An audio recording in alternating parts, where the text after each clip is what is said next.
اعوذ باللہ من الشیطان اللعین الرجیم بسم اللہ الرحمن الرحیم الحمد للہ ذی المن والاحسان وذی العز والسلطان الذی خلق الانسان وعلمہ البیان والحمد للہ الذی نور قلوبنا بولایت محمد وآل محمد وصلی اللہ علی بریتہ وعلی الاسفیاء من عطرتہ اما بعد فقد کان من فضل اللہ علی الانام ان اغناہم عن الحرام اما بعد فقد قال اللہ تبارک و تعالی کتاب المبین من يعظم شعائر اللہ فإنها من تقوى القلوب جنت البقی بقی اور پھر بقی، نہ رکنے والے آنسوؤں کا یہ سلسلہ، نہ تھمنے والا یہ غم،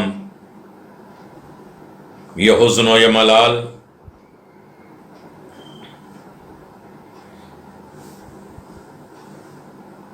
قرآن مجید کی آیات اور نبی اکرم کی احادیث اور اہل بیت کی فضیلت اور احترام کو بیان کر رہی ہے۔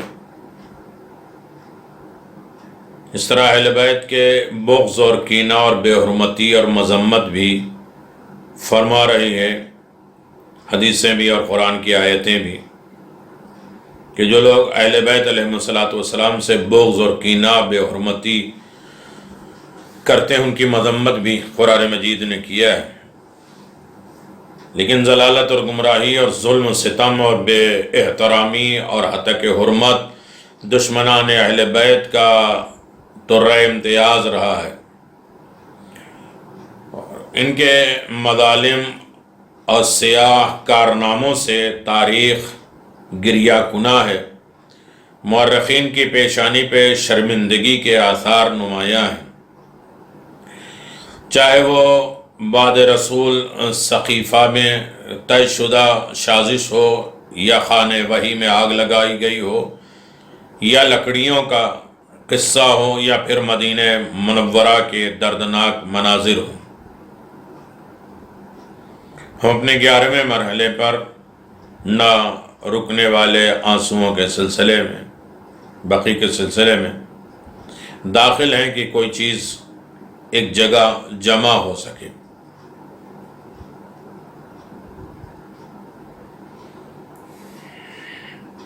کربلا کا خون بھرا ہوا منظر، کوفہ اور شام میں بے حرمتی آل رسول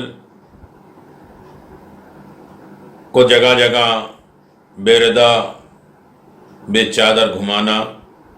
المختصر یہ سلسلہ صرف انہی مقامات تک محدود نہیں ہے، بلکہ بغداد، کاظمین، سامرہ، ساوا، ہر جگہ ان کا ظلم و ستم پھیلا ہے، جس کے آثار آج بھی مختلف ممالک میں دیکھے جا سکتے ہیں، جن سے انسانیت خون کے آنسو رو رہی ہے، اور جس پر آدمیت کا کلیجہ تڑپ رہا ہے۔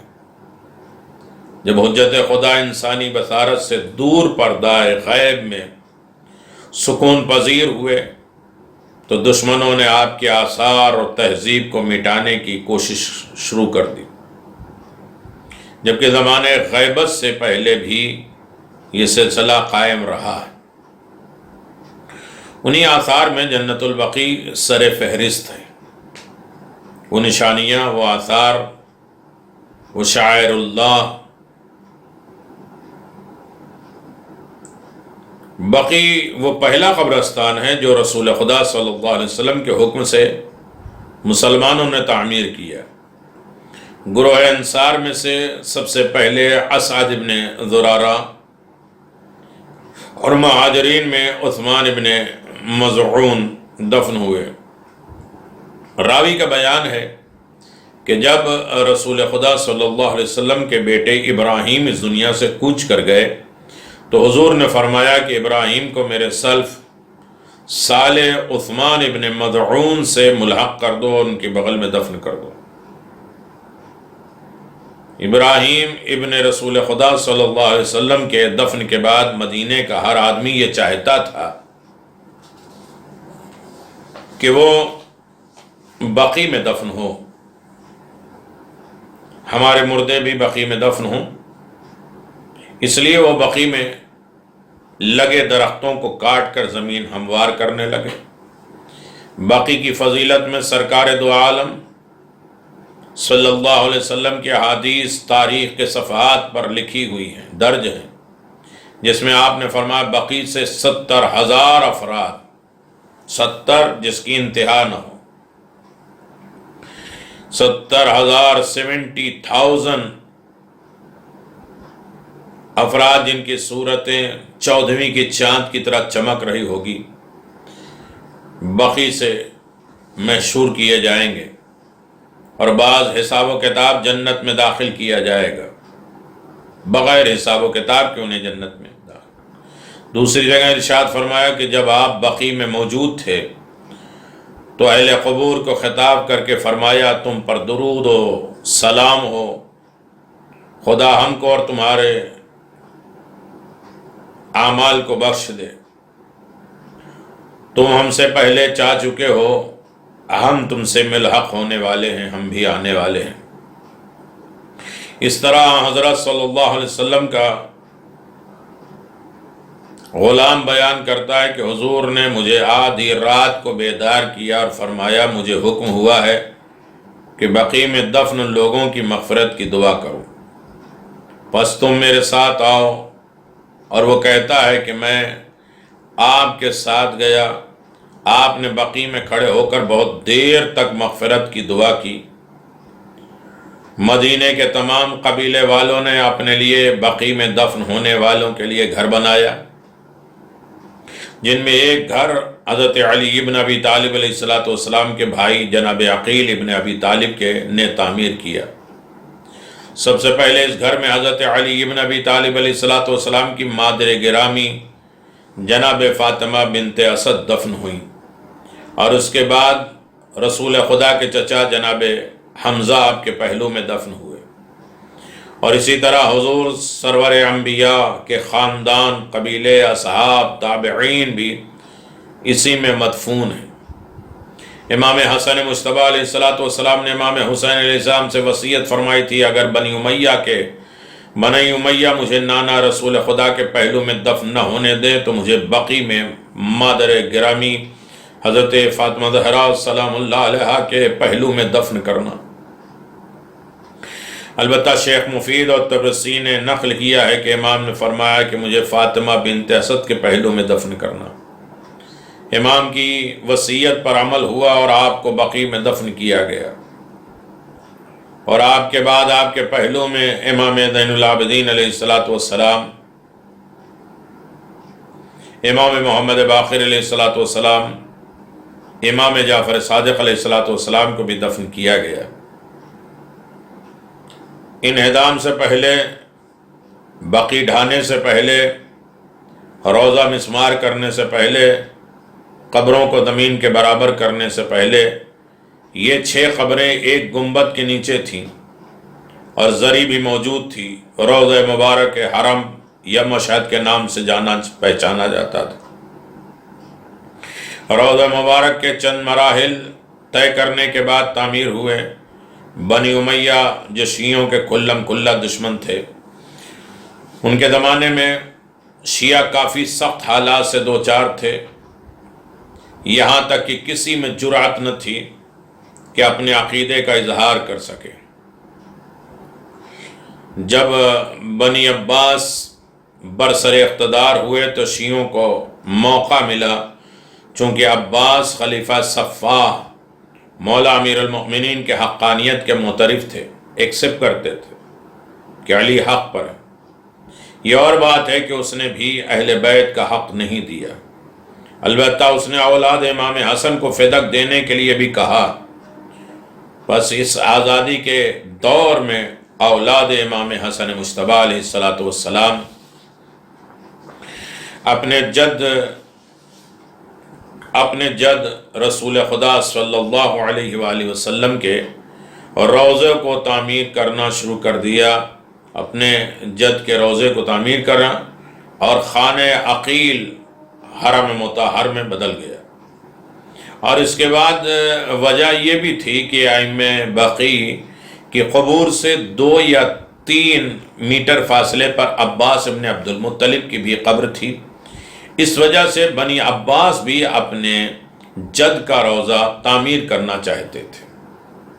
یہ تعمیر 5ویں صدی ہجری تک شیعوں اور بنی عباس کے نزدیک خاص احترام رکھتی تھی، اسی لیے اس پر تعمیرات ہوتی رہی۔ اس کے بعد حرم میں وسعت، گنبد اور زری کی تعمیر 486 سے لے کر 498، 486 سے 498 کے درمیان سلجوقی سلطان کے وزیر مجد الملک عبد الفضل اسعد ابن محمد موسیٰ براوسانی القمی کے حکم سے انجام پائی۔ ابن اثیر کا بیان ہے کہ 495 کے حادثات میں ایک یہ بھی ہے کہ مدینہ کا امیر منظور ابن عمار حسینی اس دنیا سے رخصت ہو گیا۔ اس نے قم سے ایک معمار مجد الملک سے مانگا تاکہ امام حسن اور عباس ابن عبد المطلب کا گنبد تعمیر کرے۔ اس معمار نے، اس بنانے والے نے اس کو قتل کر دیا۔ اسی طرح مرحوم عبد الجلیل قدوینی نے اپنی کتاب النقض میں تحریر کیا ہے کہ امام حسن مصطفیٰ کا گنبد چونکہ وہاں پر خلفائے بنی عباس کے جد امجد عباس ابن عبد المطلب دفن ہیں، مجد الملک نے تعمیر فرمایا۔ اس کے 25 سال بعد دوسرے خلیفہ عباسی کے حکم سے روضہ دوبارہ تعمیر ہوا، اور اس کے بعد 623 ہجری میں 623 ہجری اور 640 کے درمیان مستنصر باللہ عباسی نے اسے تعمیر کرایا۔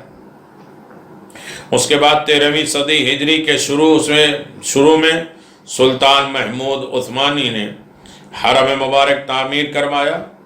فرہاد مرزا 1292 کو جب حج خانہ خدا اور زیارت بقی سے مشرف ہوئے تو بیان کیا کہ بقی میں بقعہ مبارک کی تعمیر 1234 میں گنبد تعمیر سلطان محمود خان کے ذریعے ہوئی۔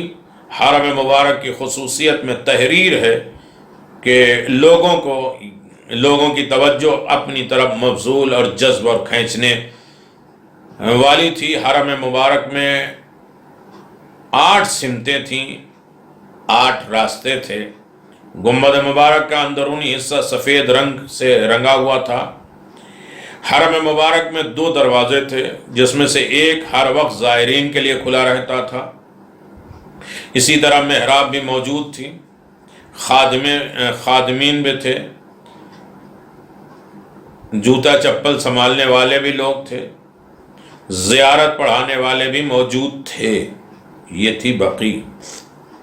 اسی طرح زری مبارک اپنی خوبصورتی اور زیبائی کے ساتھ نصب تھی۔ چاروں ائمہ معصومین کے قبور پر ایک زری کے اندر عباس ابن عبد المطلب کی زری بالکل الگ تھی۔ لکڑی کے نقش نگار کی پہلی زری بھی مجد الملک نے نصب کروائی تھی۔ اسی طرح 2 مرتبہ زری بدلی گئی۔ آخر زری اصفہان سے لوہے کی بنی اور اس پر سونے کے پانی سے اسماء حسنہ، اللہ تبارک و تعالیٰ کے نام بہترین خط میں لکھے گئے تھے۔ بڑی مشکلات کے ساتھ اسے اصفہان سے جدہ لے آیا گیا۔ چونکہ ممنوعیت بڑھ گئی تھی لہذا زری 3 سال تک جدہ میں رکھی رہی، اور اسی کے بعد مخالفین کو لمبی رقم دے کر بقی میں نصب کیا گیا، رشوت دے کے، جو تخریب تک باقی رہی۔ جب اجاڑے گئے تب تک وہ زری باقی رہی۔ ویرانی اور انہدامی فرقہ ضالہ کا موجد گمراہی والا فرقہ محمد ابن عبد الوہاب جو عقائد اور افکار میں ابن تیمیہ کا پیروکار تھا، اپنے عقائد کی مخالف کو کافر جانتا تھا، اس نے مختلف مقامات پر حملہ کرنے کے لیے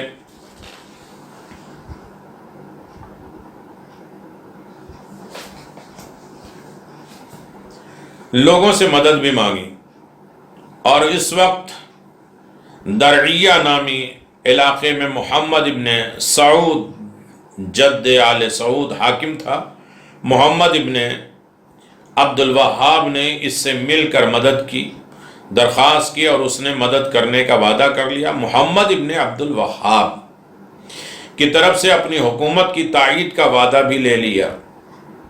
محمد ابن سعود نے اپنی ایک لڑکی کی شادی بھی اس سے کر دی، رشتہ مستحکم ہو جائے۔ پھر کیا تھا؟ وہابیوں نے اپنی تحریک کو خدا کی مدد جانی، نصرت توحید، بدعات اور شرک کے خلاف جنگ کرنے کے نام پر مسلمانوں پر حملہ شروع کر دیا۔ یہ شرک، یہ بدعت، یہ خدا کی نصرت، بالکل ویسے ہی جیسے داعش کا آج ہو سکتا میں نے سمجھ میں آتا، داعش نے سمجھا دی، پرچم پہ لا الہ الا اللہ بھی لکھا، محمد رسول اللہ کیا، خدا کی مدد کے لیے جا رہے ہیں، جہاد کر رہے ہیں، توحید کی نصرت اور مدد کر رہے ہیں، اور بدعت اور شرک کو مٹانے جا رہے ہیں۔ مسلمانوں پہ حملہ کر دیا اور ہزاروں بے گناہ مسلمانوں کو قتل عام کر ڈالا۔ وہ اپنے علاوہ تمام مسلمانوں کو کافر سمجھتے تھے۔ آج دیکھ لیجیے، اپنے علاوہ سب کو کافر سمجھتے تھے، اس لیے وہ نبی خدا صلی اللہ علیہ وسلم سے توسل اور اولیاء خدا کی قبروں پر گنبد تعمیر کرتے، ان کی زیارت کو جاتے، ان سے شفاعت طلب کرتے تھے۔ وہابیوں نے مختلف بستیوں میں حملہ کرتے کرتے کربلا معلیٰ پہ بھی حملہ کیا۔ جو لوگ رسول خدا سے توسل کرتے تھے، قبروں پہ جاتے تھے، زیارت پڑھتے تھے، شفاعت طلب کرتے تھے، ان سب کو قتل کرایا جا رہا تھا، ظلم کر رہا تھا، ان کے اوپر حملہ کیا گیا، بستیوں پہ حملہ کر دیا گیا، کربلا معلیٰ پہ بھی حملہ کر دیا گیا، متعدد مقدس مقامات کو گرا دیا گیا، روزے زری کے سونے چاندی اور پیسے دولت سب لوٹ لے گئے، اور اہل کربلا اور بے گناہ زائرین کا قتل عام کیا۔ اسی طرح یہ دہشت گردی طائف حجاز میں بھی رونما ہوئی، اور اس دہشت گردی سے حرم خدا مکہ بھی محفوظ نہ رہ سکا۔ مکہ میں بھی تمام روزوں کو منہدم کر دیا گیا۔ اس کے بعد ماہ رمضان میں دہشت گردی کا یہ کارواں مدینے میں داخل ہوا، اور 8 شوال کو، رمضان کی بھی حرمت تھی، حرمت ان کے نزدیک نہیں تھا، 8 شوال کو بقی پر حملہ کر کے تمام گنبد زری کو زمین دوز کر دیا۔ اس دردناک واقعے کے بعد ایک شخص مدینہ گیا اور اس نے یہ بیان کیا کہ بقی کو دیکھ کر ایسا محسوس ہوا جیسے یہاں کوئی ایک زبردست زلزلہ آیا۔ اس واقعے میں صرف روضہ رسول وہابیوں کے شر سے محفوظ رہ گیا، باقی سب مکہ، مدینہ، مسجدیں، احد، خندق سب کچھ تباہ کر دیا۔ جب اس دردناک واقعہ اور جنایت اور مظالم کی خبر دنیا بھر میں پھیلی تو مسلمانوں میں ایک بے چینی اور غم اندوہ کا ایک فضا قائم ہو گیا۔ ایران، عراق، ہندوستان، دیگر ممالک کے علماء، سیاستداں، افراد نے اعتراض اور مذمتی آمیز خط سعودی حکمران کے پاس بھیجے، عزائے عمومی کا اعلان کر دیا، ہر گھر ماتم کدا بن گیا، احتجاجی جلسے جلوس منعقد ہوئے، لیکن افسوس کہ اس کا کوئی فائدہ بظاہر نہیں ہوا۔ صرف یہی نہیں کہ بلکہ انہدام کے بعد حرمین شریفین کی تاریخ لکھی گئی تو ایسے لکھا گیا کہ جیسے بقی میں کوئی روضہ تھا ہی نہیں۔ 1412 میں مدینہ کے سلسلے میں احمد یاسین نے تاریخ المعالم المدینہ منورہ قدیم حدیثیہ تقریباً 400 صفحات پر مشتمل لکھی، لیکن بقی جو مدینے کا حساس مسئلہ ہے اس کے لیے صرف 7 لائنیں 7 سطروں میں قبرستان کے عنوان سے تحریر کر دیا۔ باقی میں ایک سرسری نگاہ سے تقریباً جو ہے وہ 10 ویلوم آپ کی خدمت میں آ چکے ہیں، ویڈیو جو 50-55 تقریباً گھنٹے کی 10 آ چکی ہیں۔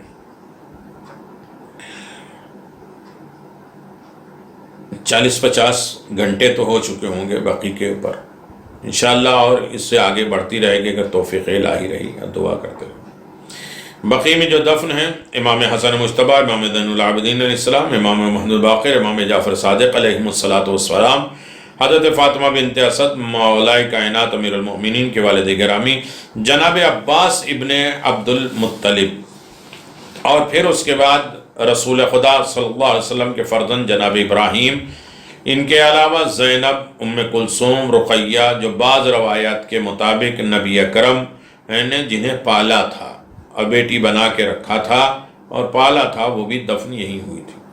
ازواج نبی صلی اللہ علیہ وسلم حضرت ام سلمہ، زینب بنت جوہش، ماریہ قبطیہ، زینب بنت حدیمہ، عائشہ، حفصہ، ام حبیبہ، جویریہ بنت حارث، صفیہ، سودا اور ریحانہ بنت زید، رسول خدا کی پھوپھیاں صفیہ بنت عبد المطلب، عاتقہ بنت عبد المطلب۔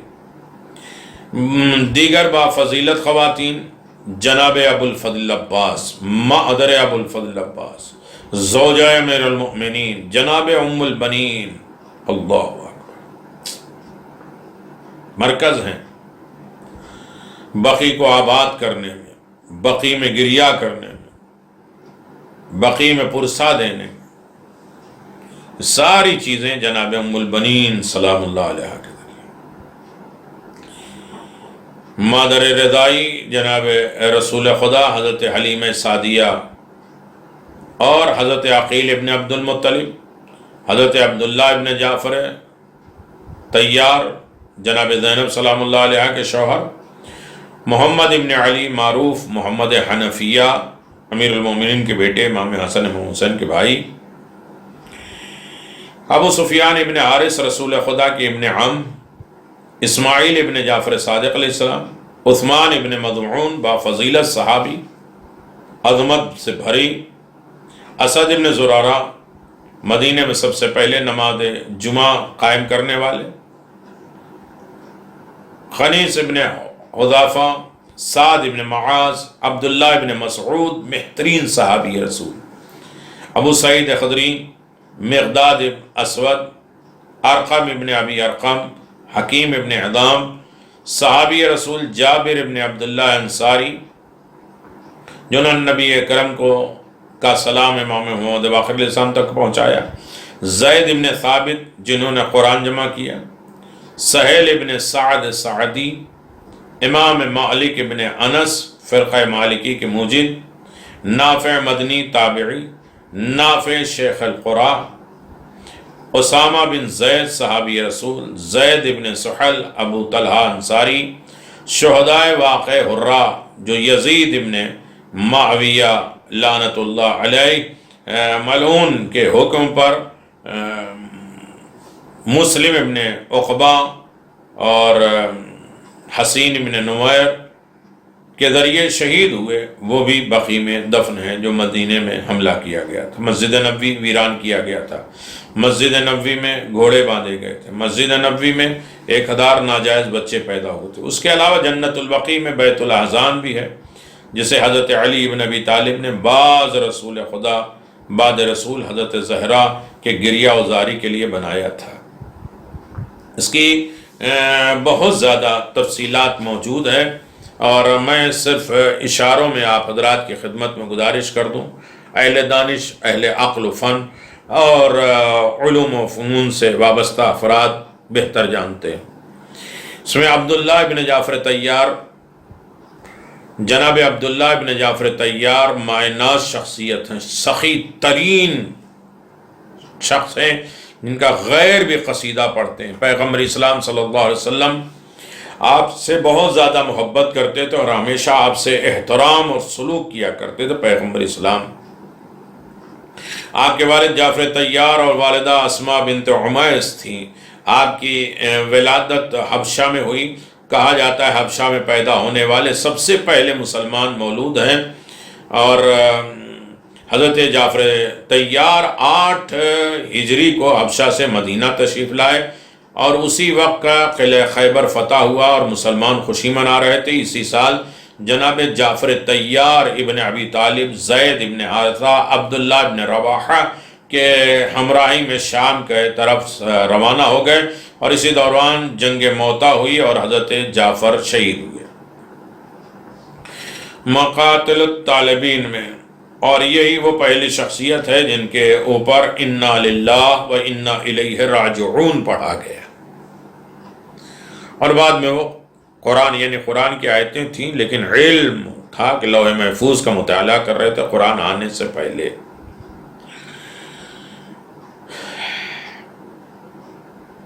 اس وقت جناب عبداللہ نہایت مغموم تھے، اور حضرت پیغمبر اسلام صلی اللہ علیہ وسلم نے آپ کو دلاسا دیا اور آپ کے والد کے غم میں اظہار ہمدردی فرمایا۔ چنانچہ جناب عبداللہ نے حضرت صلی اللہ علیہ وسلم کے اظہار محبت اور ہمدردی کے بابت یوں فرمایا کہ انا افض حین دخل نبی صلی اللہ علیہ وآلہ وسلم علی یمحی، مجھے یاد ہے کہ حضرت پیغمبر اسلام صلی اللہ علیہ وسلم میری والدہ کے پاس تشریف لائے اور میرے والد کی تعزیت کی اور ان کی رحلت پر اظہار غم کیا۔ میں اس وقت حضرت صلی اللہ علیہ وسلم کو دیکھ رہا تھا، آپ نے میرے سر پر ہاتھ پھیرا اور میرے بھائی کے سر پہ ہاتھ پھیرا۔ اس وقت آپ کی آنکھوں سے آنسو تھے، اور جبکہ روتے روتے آپ کے ریش مبارک سے آنسو بہہ رہے تھے جعفر طیار کے شہادت پر۔ اس سے ثابت ہوا کہ عبداللہ ابن جعفر عہد طفلیت میں ہی سے حضرت پیغمبر اسلام سے شفقت اور بہرمند تھے۔ حضرت صلی اللہ علیہ وسلم نے ان کے بارے میں نیک صفات کا تذکرہ فرمایا ہے۔ حضرت پیغمبر اسلام صلی اللہ علیہ وسلم سے منقول ہے کہ آپ نے عبداللہ ابن جعفر طیار کے لیے دعا فرمائی، اللہم بارک لہو علی فتح، اللہم بارک لہو فی تجارت، پروردگار ان کے رزق میں برکت عطا فرما، ان کے تجارت میں برکت عطا فرما، اور سفینۃ البحار میں، کنز الاموال میں، مسند ابن حنبل میں، سنن ابن قطعی میں۔ تاریخ ابن اساکر میں مرقوم ہے کہ حضرت پیغمبر اسلام صلی اللہ علیہ وسلم نے عبداللہ سے فرمایا، عبداللہ ابن جعفر طیار سے فرماتے ہوئے کہ آپ کے 2 فرزند یوم الحرا میں اموی ہاتھوں سے شہید ہوں گے، یعنی آن اور محمد کے بارے میں یہ کہا ہے پیغمبر نے۔ آپ 80 کو 90 سال، 80 ہجری کو 90 سال کی عمر میں مدینہ منورہ میں وفات پائے، تاریخ یعقوبی میں، اور اسی طرح بہت سی چیزوں میں ہے۔ آپ سخاوت بہت تھی، دولت بہت تھے، شام تک کا علاقہ آپ کے پاس تھا، مدینہ میں مشہور تھے سخی، اور امام حسن امام حسین علیہ السلام کے بعد آپ کا نمایاں نام تھا، اور کبھی امام حسن امام حسین سے زیادہ نہیں دیا کرتے تھے، ان کے پیچھے رہا کرتے تھے۔ اسماعیل ابن جعفر صادق علیہ السلام جناب بقی میں دفن ہیں۔ جناب اسماعیل کے بارے میں مورخین نے لکھا کہ آپ حضرت امام جعفر صادق علیہ السلام کے بڑے فرزند، بڑے بیٹے تھے، اور انہیں اسماعیل امین کہا جاتا تھا۔ ان کے بارے میں طبری نے الالمعارم لکھا ہے کہ اسماعیل کان اکبر اخواتہ وکان ابو شدید المحبت والبر، اسماعیل اپنے بھائیوں میں سے سب سے بڑے تھے، اور ان کے والد ان سے بہت زیادہ، یعنی امام جعفر صادق ان سے بے انتہا محبت کرتے تھے اور ان پر خاص شفقت فرماتے تھے، اور وہ عریس کے علاقے میں رہتے تھے اور اپنے والد کی زندگی میں فوت ہو گئے۔ امام جعفر صادق علیہ السلام کی زندگی میں وہ شہید ہو گئے، انتقال ہو گیا، اور ان کی تشییع جنازے میں بہت سے لوگ جمع ہوئے تھے۔ حملہ علی رکاب الناس الی ابیہ بالمدینہ فجزع علیہ جزا، آپ کا جنازہ مدینہ لایا گیا اور آپ کے والد دھاڑے مار مار کے امام جعفر صادق علیہ السلام رونے لگے، ننگے پاؤں جنازے کے آگے آگے چلتے رہے، اور ردا بھی نہیں اوڑھی ہوئی تھی، وقفہ وقفہ پہ جنازے کو رکواتے تھے اور زمین پر رکھ دینے کا حکم دیتے تھے، کفن سے چہرے کو نکال کر آپ کا دیدار کرتے تھے اور پھر آسمان کی طرف نگاہ کرتے تھے۔ لوگوں نے بعد میں انہیں اپنا امام مان لیا تھا، جبکہ یہ چھٹے امام کی زندگی میں انتقال کر گئے تھے اور ساتویں امام کے منکر ہو گئے، اور ایک فرقہ جو ہے اسماعیلی یہیں سے پیدا ہو گیا۔ محمد ابن حنفیہ بھی اسی قبرستان میں دفن ہے۔ حضرت علی ابن ابی طالب علیہ السلام کے فرزند انجمن محمد ابن حنفیہ کے بارے میں تہذیب و تہذیب میں درج ہے کہ ان کی قبر بقیع میں ہے، لیکن جگہ معین نہیں ہے کہ کہاں ہے۔ زید ابن صاحب نے کہا ہے کہ میں نے محمد حنفیہ کے فرزند ابو الحاشم عبداللہ سے پوچھا کہ آپ کے والد کی قبر کہاں ہے، تو انہوں نے کہا کہ بقیع میں۔ سب نے پوچھا وہ کب وفات پا گئے، انہوں نے کہا 81 کے اوائل میں۔ آپ پہلی صدی کے مشہور اسلامی شخصیات میں سے تھے، عظیم رتبے والے تھے۔ حضرت صفیہ ابن عبد المطلب، حضرت صفیہ جناب عبد المطلب کی بیٹی تھیں، عوام میں خویلد کی زوجہ تھیں، عوام ابن خویلد کی زوجہ تھیں۔ آپ صدر اسلام کے واقعات میں نہایت سنگین حالات میں پرچم اسلام کی سربلندی میں شریک رہیں۔ مدینہ منورہ میں آپ کی اپنی پاکیزہ صفات اور اسلامی مجاہد کے حوالے سے معروف تھی۔ ہجرت کے بعد ہونے والے 2 عظیم جنگوں بدر و خندق میں آپ نے نمایاں خدمات انجام دی۔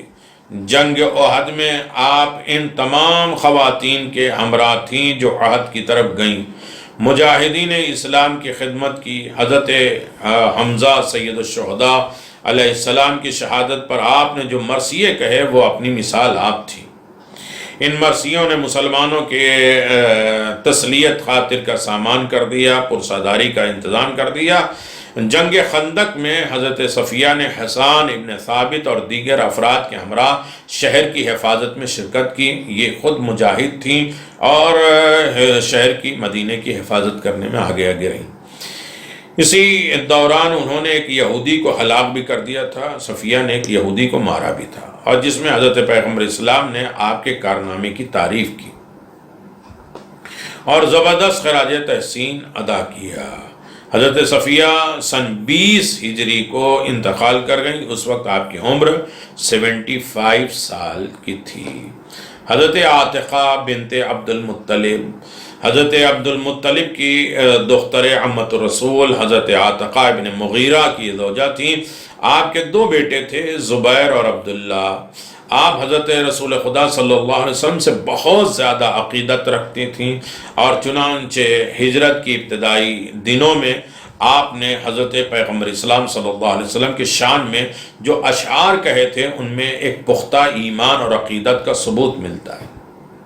حضرت عاتقہ کا نام اس خواب کی وجہ سے زیادہ مشہور ہوا جو آپ نے جنگ بدر سے پہلے دیکھا تھا، اور اس کا اظہار اس خواب کی تعبیر یہ کی گئی کہ مسلمان مشرکوں پر 3 دن کے بعد غالب آ گئے، جیت گئے۔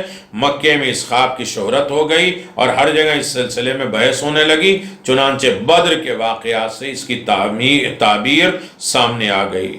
اب خواب اور اس کی تعبیر سے مربوط متعلق کا تذکرہ تاریخ کے اکثر کتب میں موجود ہے۔ تاریخ کامل میں بھی حضرت عاتقہ اور صفیہ کی خبریں چونکہ ایک ہی مقبرے میں ہے اور ایک دوسرے سے بالکل قریب ہے، اس لیے اسے بقیت الامات کہتے ہیں۔ امات پھیاں، انہی سے بالکل جناب ام البنین کی قبر مربوط ہے۔ جناب عثمان ابن مظعون، حضرت پیغمبر اسلام صلی اللہ علیہ وسلم کے اصحاب میں جناب عثمان ابن مظعون کا مقام مرتبہ علمی حوالے سے بہت بلند ہے۔ بعض مورخین نے لکھا ہے کہ وہ دار ارقم میں اسلام لانے والے 13ویں افراد تھے۔ مکے میں جو زید ابن ارقم کا گھر تھا اور اس میں 17 افراد جو ایمان لائے تھے، ان میں 13واں منزل ان کی تھی۔ ہجرت کے بعد حضرت پیغمبر اسلام صلی اللہ علیہ وسلم نے مجاہدین، مہاجرین اور انصار کے درمیان جو رشتہ اخوت پیدا کیا تھا، ان میں عثمان ابن مظعون اور ابو الحیثم ابن تیحان کو ایک دوسرے کا بھائی بنایا تھا۔ حضرت عثمان ابن مظعون اسلام کی عظیم جنگ بدر میں شریک تھے۔ مدینہ واپسی کے بعد ہجرت کے 23ویں مہینے رحلت پا گئے اور مکے سے ہجرت کر کے آنے والے مسلمانوں میں وہ پہلے فرد تھے جو مدینے میں فوت ہوئے۔ اسلام ظاہر ہونے سے پہلے ہی وہ علم و فضل کے حوالے سے عربوں میں بہت بلند مقام رکھتے تھے، اور یہی امر سبب تھا کہ انہوں نے اسلامی تعلیمات کے ادراک میں ممتاز رہے۔ آپ کی رحلت سے مسلمانوں کو بالعموم حضرت پیغمبر اسلام کو بہت بالخصوص سخت صدمہ ہوا۔ آپ کے بارے میں پیغمبر اسلام صلی اللہ علیہ وسلم نے فرمایا کہ طوبی لک یا عثمان لم تلبس الدنیا ولم یلبسها، تو مبارکباد کے مستحق ہو اے عثمان، دنیا تجھے شکار نہیں کر سکی اور نہ ہی تو اس سے محبت میں مبتلا ہو سکا۔ دنیا نے نہ تم پر شکار کیا اور نہ تم دنیا میں محبت میں مشغول ہوئے۔ حضرت رسول خدا نے جناب عثمان کے رحلت پر آنسو بہائے، نہایت غمزدہ رہے، ان کی قبر بنائی، ان کی قبر پر 2 پتھر لگائے، نشان قبر بنائے، جنازے میں شریک رہے، قبر پہ ہاتھ رکھ کے سورہ انا انزلنا پڑھا اور سنت ہوئی۔ سعد بن زرارہ پیغمبر اسلام صلی اللہ علیہ وآلہ وسلم کے بزرگ صحابی میں سے تھے۔ آپ طائفہ بنی نجار کے سربراہ تھے، جو کہ مدینے کا مشہور خاندان تھا۔ اسلام کی بلند پائے تعلیمات سے آشنائی کے بعد اسلام لائے اور پھر اسلام کی تبلیغ کی۔ چنانچہ انہوں نے حضرت صلی اللہ علیہ وسلم سے درخواست کی کہ یثرب کے لوگوں کی ہدایت کے لیے کسی مبلغ کو بھیجیں جو قرآنی معارف سے آشنا رکھتا ہو، تاکہ لوگوں کی فکری عملی تربیت کا ہدف پورا ہو سکے۔ لہٰذا حضرت پیغمبر اسلام صلی اللہ علیہ وسلم نے مصعب بن عمیر کو بھیجا۔ آپ کی وفات ہجرت کے پہلے سال ہوئی، جبکہ ابھی مسجد النبی صلی اللہ علیہ وسلم کی تعمیر مکمل نہیں ہوئی تھی۔ میرات الجنات میں ان کی وفات پر حضرت رسول خدا صلی اللہ علیہ وسلم نے گریہ فرمایا، خود ہی ان کے غسل و کفن و تزییف فرمائی، اور تدفین کے بعد ان کے نماز جنازہ ادا کی، اور تدفین کے لیے جنازے کے ساتھ باقاعدہ پیدل آپ تشریف لے گئے اور اپنے ہاتھوں سے انہیں قبر میں اتارا اور ان کے لیے دعائے خیر کی۔ طبقات الکبریٰ میں سعد بن معاذ 2-4 شخصیتیں ہیں، اس کے بعد یعنی تاریخ رقم ہو جائے۔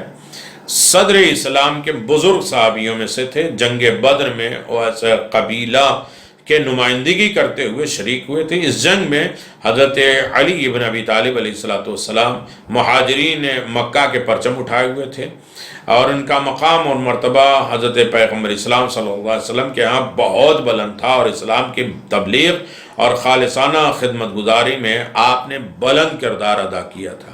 جنگ بدر میں سعد بن معاذ نے حضرت صلی اللہ علیہ وسلم کے لیے مخصوص محفوظ جگہ کا انتظام کیا، اور جس میں حضرت صلی اللہ علیہ وسلم نے انہیں دعائیں دی۔ سن 6 ہجری میں سعد نے جنگ خندق میں شرکت کی اور اس میں شدید زخمی ہو گئے، اور ان کی وفات پر حضرت صلی اللہ علیہ وسلم نے گریہ فرمایا، ان کی نماز جنازہ خود پڑھائی اور ان کو حضرت فاطمہ بنت اسد کی قبر کے قریب دفن کر دیا۔ حضرت صلی اللہ علیہ وسلم نے ان کی رحلت پر فرمایا احتضر العرش لموت سعد، میں ان کی موت سے عرش ہل گیا، لرز اٹھا۔ صحیح مسلم جلد نمبر 1، تفسیر قمی۔ ابو سعید خدری یہ بھی ایک عظیم صحابی تھے۔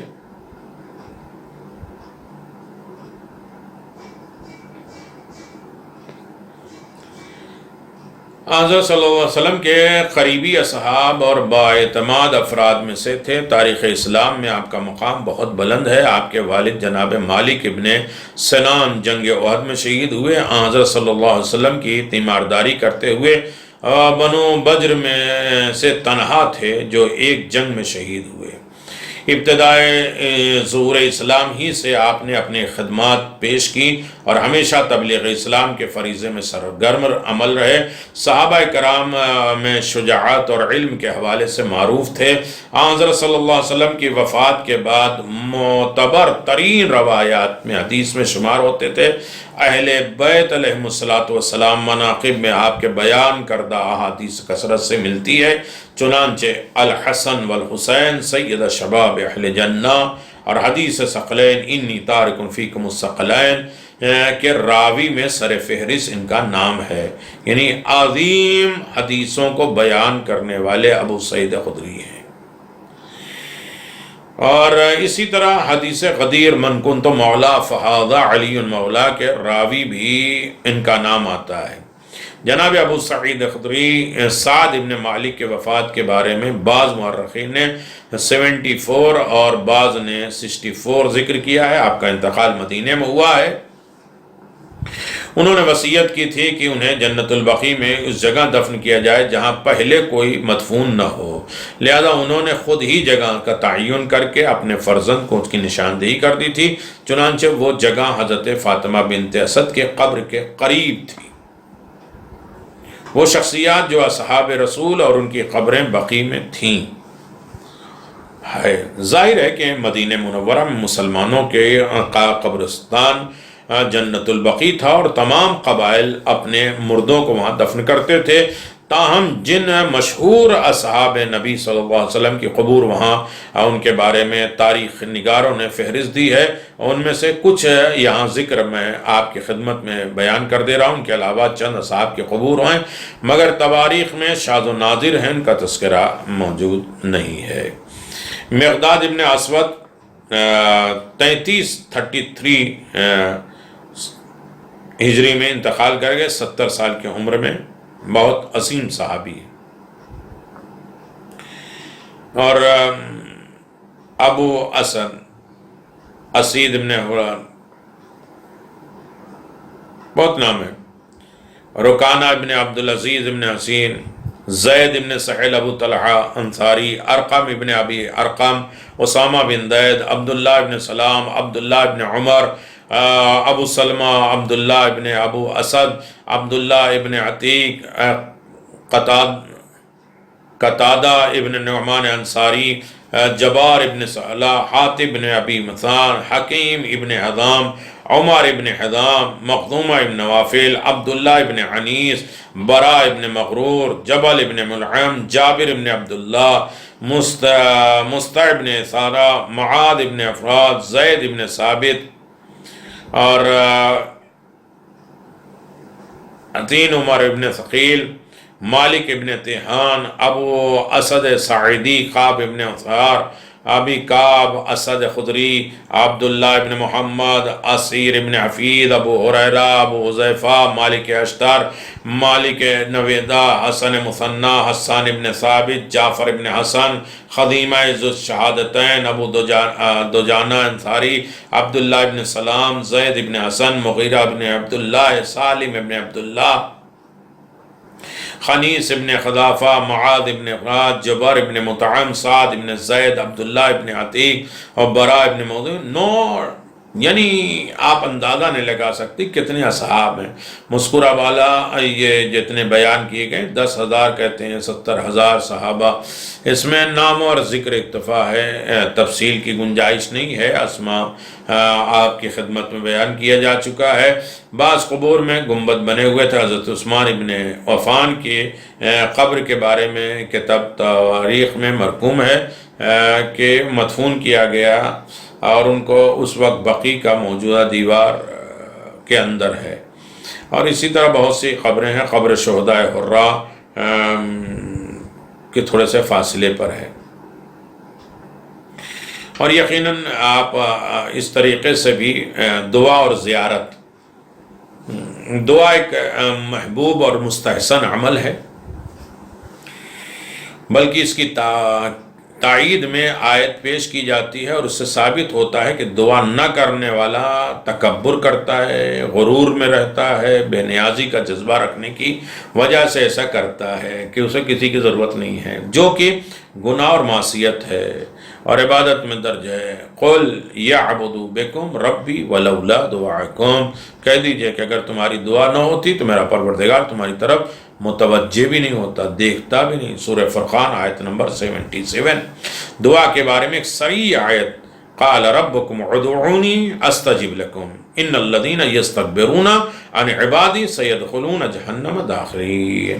تمہارے پروردگار کا حکم، مجھے پکارو، مجھ سے دعا مانگو، میں تمہاری دعا قبول کرنے والا۔ جو لوگ میری عبادت سے تکبر کریں گے وہ ذلت کے ساتھ جہنم میں جائیں گے۔ دعا ایک قرآنی حکم ہے، خدائے فرمان ہے، انسانی تقاضا ہے، فطرتی جذبہ ہے اور عبادت ہے۔ دعائی ضرورت ہے، اہمیت ہے، استحباب ہے، کثرت سے روایت موجود ہے۔ جہاں تک قبروں کی زیارت کا تعلق ہے تو اس کا بھی استحباب میں کوئی شک نہیں ہے۔ سب سے بڑی دلیل پیغمبر اسلام صلی اللہ علیہ وسلم کا عمل ہے کہ آپ جنت البقیع اور شہدائے احد کی قبور پر تشریف لا کر ان کے لیے دعائے مغفرت پڑھتے تھے، سلام کرتے تھے۔ اور ام المومنین کہتے ہیں کہ رسول خدا صلی اللہ علیہ وسلم نے حکم دیا ہے کہ بقیع جا کر اہل قبور کے لیے سلامتی کی دعا کر کے ان کی مغفرت اور بخشش کے لیے دعا کرے۔ چنانچہ حضرت صلی اللہ علیہ وسلم نے فرمایا قولوا السلام علیکم اہل الدیار من المؤمنین والمسلمین یرحم اللہ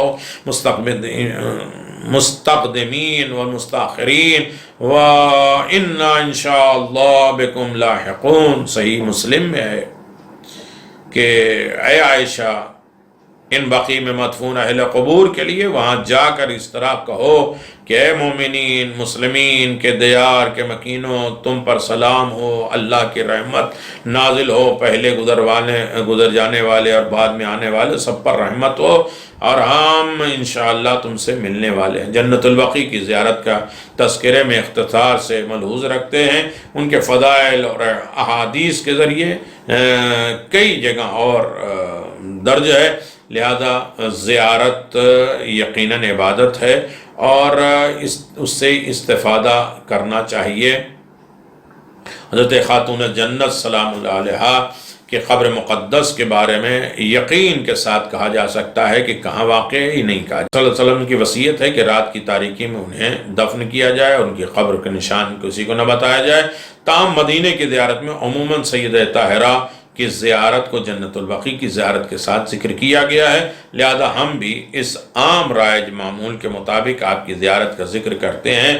بہرحال حضرت کی زیارت کا قصد کر کے السلام علیک یا بنت رسول اللہ، السلام علیک یا بنت نبی اللہ، السلام علیک بنت حبیب اللہ، السلام علیک بنت خلیل اللہ، السلام علیک یا بنت صفی اللہ، السلام علیک بنت امین اللہ۔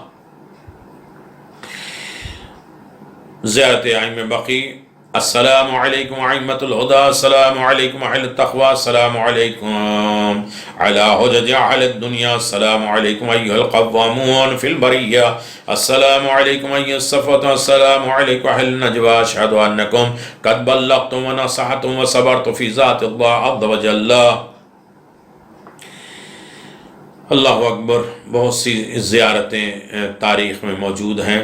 جناب ابراہیم اور دیگر تمام اصحاب کی زیارت یقیناً عظیم سے عظیم تر زیارت ہے، اور خاص طریقے سے جناب ام البنین سلام اللہ علیہ، السلام علیکہ حسن مجتبیٰ، السلام علیکہ زین العابدین، السلام علیکہ محمد باقر، السلام علیکہ جعفر صادق، السلام علیکہ زوجۃ ولی اللہ، السلام علیکہ زوجۃ امیر المؤمنین، السلام علیکہ یا ام البنین، السلام علیکہ یا ام العباس ابن امیر المؤمنین علی ابن ابی طالب رضی اللہ تعالی عنہ وجعل الجنت منزلۃ مأواک ورحمۃ اللہ وبرکاتہ۔ جمیع شہداء صدیقین صحابہ الکرام مدفون فی البقیع جمیعا ورحمۃ اللہ وبرکاتہ۔